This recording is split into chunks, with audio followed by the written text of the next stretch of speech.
بسم اللہ الرحمن الرحیم۔ آج جیسا کہ یکم محرم الحرام ہے اور عالم انسانیت بلکہ عالم اسلام اس کو یوم شہادت حضرت عمر فاروق رضی اللہ تعالیٰ عنہ کے حوالے سے یاد رکھتا ہے، میرے سے ایک سوال پوچھا گیا کہ کیا واقعی حضرت عمر رضی اللہ تعالیٰ عنہ کی شہادت یکم محرم الحرام کو ہی ہوئی تھی؟ آج ویسے تو ہر طرف حضرت عمر رضی اللہ تعالیٰ عنہ کے مناقب، ان کے فضائل، ان کی کارکردگیاں، ان کی اسلام کے حوالے سے، خدمات کے حوالے سے ہر کوئی بات کر رہا ہے، ان کی عظمت، ان کی اسلام کے حوالے سے جو ان کی قربانیاں ہیں، اسلام میں حضرت عمر فاروق رضی اللہ تعالیٰ عنہ کے آنے سے جو اسلام کو عزت ملی، جو وقار ملا،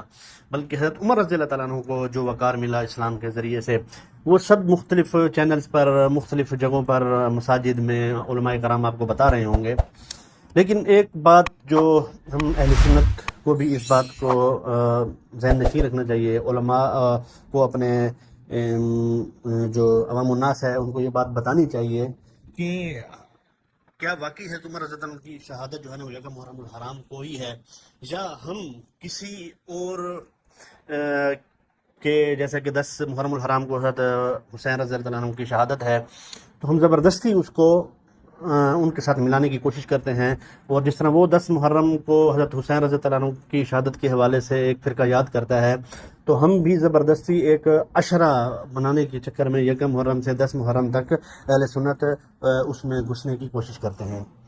تو یہ میں بات بتاتا چلوں کہ تاریخ پیدائش اور تاریخ وفات، اسلامی تاریخ ان کے جو اختلافات ہیں اس سے بھری پڑی ہے۔ صرف عمر رضی اللہ عنہ کے وفات کے حوالے سے، تاریخ شہادت کے حوالے سے نہیں، بہت ساری چیزوں کے حوالے سے، خود حضرت حضور صلی اللہ علیہ وسلم کی تاریخ پیدائش میں آپ اگر اقوال دیکھ لیں تو تقریباً 23 سے 27 اقوال ہیں کہ ان کی پیدائش کی تاریخ کیا ہے، ٹھیک ہے؟ تو یہ اسلامی تاریخ ان چیزوں سے بھری پڑی ہے، اور یہ کسی چیز کے عظمت پر، فضیلت پر، عقائد پر، اعمال کی بڑھوتری پر دلالت نہیں کرتے، بلکہ یہ تو ایک تاریخ ہے، چاہے جس تاریخ میں کو بھی ان کی شہادت ہوئی ہو، وہ ہمارے لیے معزز ہیں، وہ ہمارے لیے باعث وقار ہیں، ان کی ہی بدولت آج، ان کی قربانیوں کی بدولت آج ہم مسلمان ہیں، تو یہ بات ہمیں نہیں بھولنی چاہیے، ٹھیک ہے؟ اب ہم آتے ہیں کہ مختلف اقوال کی طرف جو اس حوالے سے ہیں، تو مختلف اقوال اس میں ملتے ہیں۔ جمہور مورخین جو ہے نا وہ اس بات پر متفق ہیں کہ آپ کی شہادت جو ہے نا وہ ذی الحجہ میں ہوئی ہے، لیکن کوشش کے باوجود یکم محرم کو شہادت کی جو ہے نا کوئی مضبوط جو روایت جو ہے نا وہ ابھی تک نہیں ملی۔ البتہ یکم محرم کو جو تدفین کے حوالے سے روایات ہیں، امام ابن جریر طبری جو ہے رحمۃ اللہ علیہ نے اپنی مشہور تصنیف جو ہے تاریخ الامم والملوک، جس کو تاریخ طبری کے نام سے یاد کیا جاتا ہے، ان میں اس نے مختلف تقریباً 6 کے قریب جو ہے نا انہوں نے اقوال ذکر کیے ہیں۔ اس میں جو پہلا قول ہے وہ یہ ہے کہ بدھ کی رات جو ہے نا جب ذی الحجہ میں 3 دن باقی تھے تو آپ فوت ہو گئے، اور بدھ کی صبح جو ہے نا وہ آپ کی تدفین ہوئی، یعنی رات کو آپ شہید ہوئے اور پھر صبح ہی ان کی تدفین ہوئی۔ اور ابو جعفر نے یہ بھی کہا ہے کہ آپ کی وفات جو ہے نا وہ یکم محرم سن 24 ہجری میں ہوئی ہے، یہ تاریخ طبری ہے۔ اسی طرح دوسرا، تیسرا، چوتھا جو قول ہے، اور 5واں قول جو ہے نا ابو بکر اسماعیل کا ہے، جو اپنے والد سے وہ روایت کر رہے ہیں۔ اسی طرح عثمان اخنسی کا ہے، ابو معاشر ہے، وہ کہتے ہیں کہ بدھ کے دن سن 23 ہجری ذی الحجہ میں جب 4 راتیں رہتی تھی، ٹھیک ہے نا، تو حضرت سیدنا عمر رضی اللہ عنہ کو زخم لگا، اور اتوار کے دن سن 24 ہجری محرم کی پہلی تاریخ کو جو ہے نا وہ ان کی تدفین ہوئی، یعنی کہ یہ پہلے والے 27 ذی الحجہ کہہ رہے تھے، یہ کہہ رہے ہیں کہ 26 ذی الحجہ کو ان کی وہ ہوئی ہے، وفات ہوئی ہے، لیکن تدفین جو ہے نا وہ یکم محرم کو ہوئی ہے۔ اور شہاب زہری جو ہے نا وہ کہتے ہیں کہ 23 ذی الحجہ کو زخمی ہوئے، اور وفات جو ہے نا 3 دن بعد یعنی کہ 26 کو ہوئی ہے۔ اور جو چھٹا قول ہے وہ آپ کی شہادت کے حوالے سے ہے کہ وہ ابھی ذی الحجہ میں 3 دن باقی تھے تو آپ کی جو ہے نا وہ شہادت ہوئی ہے۔ تو یہ تاریخ طبری کے اقوال ہیں جو انہوں نے جلد 4 میں صفحہ نمبر 193 سے 194 تک ذکر کی ہیں۔ اسی طرح امام ابن اسیر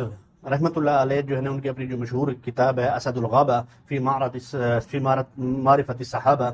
اس میں جو ذکر کرتے ہیں جلد نمبر 4 صفحہ نمبر 156 پر،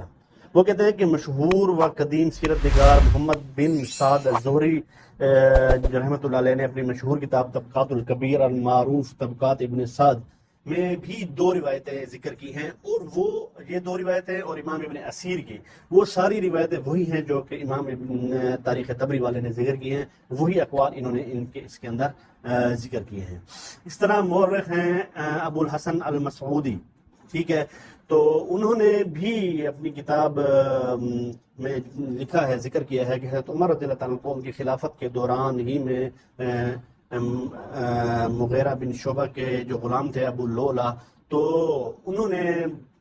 قتل کیا۔ اس وقت سن ہجری 23واں سال تھا اور بدھ کا دن تھا، جبکہ ماہ ذی الحجہ کے اختتام میں 4 روز باقی تھے۔ یہ جو ہے نا ابو الحسن مسعودی نے اپنی کتاب کے اندر جو ہے نا یہ بات ذکر کی ہے۔ اسی طرح ایک اور مفسر اور تاریخ دان ہیں ابن کثیر، انہوں نے بھی مختلف اقوال جو پہلے میں نے ذکر کیے ہیں اسی سے ملتے جلتے ذکر کیے ہیں، اور ان کے ساتھ انہوں نے اپنی جو آخر میں رائے دی ہے ان اقوال کو نقل کرنے کے بعد، وہ یہ کہتے ہیں کہ یعنی کہ پہلا قول زیادہ مشہور ہے کہ زخم جو ہے نا وہ 26 کو لگا اور تدفین جو ہے نا وہ یکم محرم کو ہوئی ہے۔ تو یہ ان کا اس بارے میں خیال ہے۔ اسی طرح ابن خلدون رحمۃ اللہ علیہ نے جلد 2 صفحہ نمبر 569 میں جو ہے نا انہوں نے بھی تقریباً اسی طرح کے یہ اقوال ذکر کیے ہیں، اور پھر وہ کہتے ہیں کہ زخمی ہونے کے بعد وہ اللہ ذکر بھی کرتے اللہ تعالیٰ کا جہاں تک کہ 27 ذی الحجہ 23 ہجری کو اپنی خلافت کے 10 برس 6 مہینے بعد یعنی کہ وہ جہاں بحق جو ہے نا وہ ہو گئے۔ اسی طرح علامہ ابن عساکر نے تاریخ دمشق میں بہت سے اقوال نقل کیے ہیں، ان میں ایک کو یکم محرم کا بھی نقل کیا ہے، لیکن جو ہے نا وہ ضعیف ہے۔ اسی طرح وہ یہ بھی ذکر کرتا ہے کہ عمر رضی اللہ تعالیٰ ذی الحج کے چند دن باقی تھے کہ زخمی کیے گئے اور 3 دن تک زندہ رہے، اور ہفتے کے دن یکم محرم الحرام کو جو ہے نا وہ انتقال فرما گئے۔ لیکن علامہ ابن عساکر نے جو تفصیل نقل کی ہے اس سے اس قول کی یہ تعبیر ہو سکتی ہے کہ 26 ذی الحجہ کو زخمی کیے گئے اور 3 دن جو ہے نا وہ زندہ رہے، اور ہفتہ کے دن محرم کی جو ہے نا چاند رات کو وہ وفات پائے گئے، اور اس کی تائید جو ہے نا علامہ سیوطی نے بھی رحمۃ اللہ علیہ کی بات سے بھی ہوتی ہے، وہ خود علامہ ابن عساکر نے امام المورخین علامہ واقدی سے بھی اسی طرح کا جو ہے نا یہی قول جو ہے نا وہ نقل کیا ہے۔ علامہ جلال الدین سیوطی جو ہے نا وہ تاریخ الخلفاء میں لکھتے ہیں کہ اپنی تاریخ الخلفاء صفحہ نمبر 109 پر ہی ہے غالباً، وہ فرماتے ہیں کہ حضرت عمر بدھ رضی اللہ تعالیٰ عنہ بدھ کے دن 26 ذی الحجہ 23 ہجری کو شہید ہوئے، اور ہفتہ کے دن محرم کی چاند رات کو جو ہے نا وہ دفن کیے گئے۔ شاہ عبدالعزیز دہلوی رحمۃ اللہ علیہ تو پھر اس عشرے میں فرماتے ہیں کہ تاریخ کا معاملہ تو حضرت عمر فاروق رضی اللہ تعالیٰ کی شہادت میں 28 ذی الحجہ کو واقع ہوئی، اور یکم محرم کو جو ہے نا آپ کی تدفین ہوئی۔ علامہ شبلی الرحمن رحمۃ اللہ علیہ نے بھی اپنی کتاب الفاروق صفحہ نمبر 118 سے ترجمہ کیا ہے، اس کا خلاصہ یہی ہے کہ عمر رضی اللہ تعالیٰ نے 3 دن بعد جو ہے نا شہادت کے انتقال ہوا، اور محرم کی پہلی تاریخ ہفتہ کے دن جو ہے نا ان کی تدفین ہوئی۔ مفتی زین الدین زین العابدین لکھتے ہیں کہ عمر رضی اللہ عنہ کی وفات زخمی ہونے کے 30 دن یعنی کہ 27 ہجری اور بدھ کی رات میں جو ہے وہ واقع ہوئی۔ تو اس ساری بات کا جو خلاصہ کلام ہے نا وہ یہی کہتا ہے کہ جمہور کی نظیر ہے تو عمر فاروق 26 ذی الحجہ کو زخمی ہوئے، اور بعض کے لوگ 26 سے پہلے زخمی ہوئے، اور بعض کے لوگ 27 ذی الحجہ جو ہے وہ زخمی ہوئے۔ اس پوری بات کا خلاصہ یہی ہے۔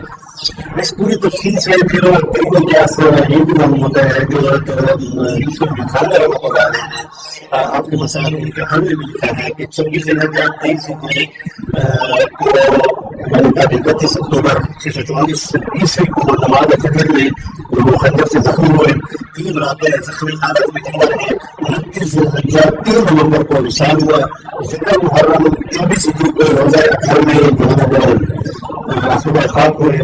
صبح میں ان کی جو ہے نا وہ نماز جنازہ پڑھی۔ ٹھیک ہے، یہ بات نمبر 1 ہے آپ کے مسائل اور اس کے حل میں آ سکتے ہیں۔ دوسری بات یہ ہے کہ حقیقت کو دیکھا جائے تو ذی الحجہ یا محرم کی تاریخوں سے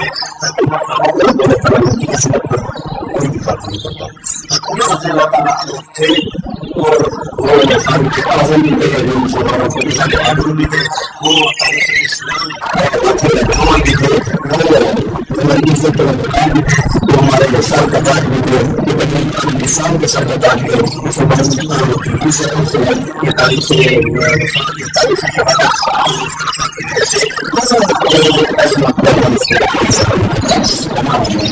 السلام علیکم.